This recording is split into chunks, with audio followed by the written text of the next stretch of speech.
Ein af hverjum 3 konum allan heim verður fyrir líkamlegu eða kynferðislegu ofbeldi, oft af nánum félaga eða maka.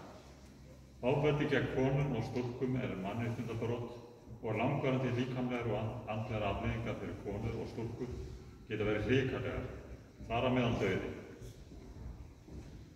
Réttur konur til að lifa laus við ofbeldi tryggður með alþjóðlegum samningum eins og samningum afnám hvers kyns mismununar gegn konum og yfirlýsingu Sameinuðu þjóðanna frá 1993 afnám ofbeldis gegn konum.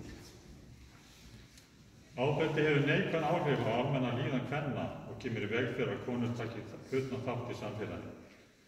Það hefur áhrif á fjölskyldur þeirra, samfélag þeirra og landið í heild.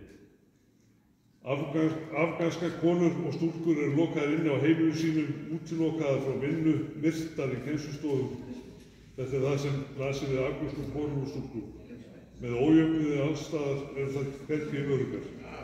Sjálfsmorðsárás í Kabúl drap eða særði margar nemendur sem voru einfaldlega að taka próf. Flestir voru konur, ungar konur. Menntun grundvallar mannréttindi og drifkraftur framfara og stuðlar að félagslegri, efnahagslegri, stjórnmálalegri og menningarlegri þróun.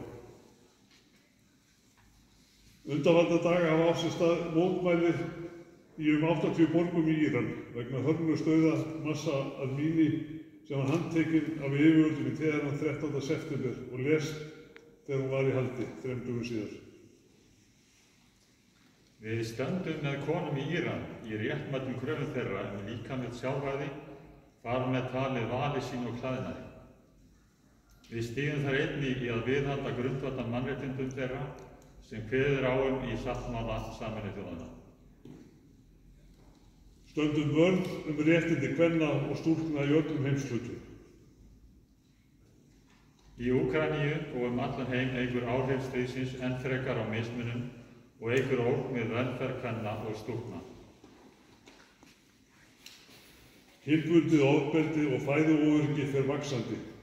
Heimilisofbeldi, kynferðisleg misnotkun, mansal og annars konar ofbeldi gegn konum og stúlkum eykst í Úkraínu sem og á öðrum svæðum þar sem átök eiga sér stað. Kerfisbundið misrétti gerir konur viðkvæmari fyrir kreppum. Bæði innan Úkraínu og á heimsvísu skilur skortur og verðhækkanir konur og stúlkur eftir og setur þær í vaxandi hættu.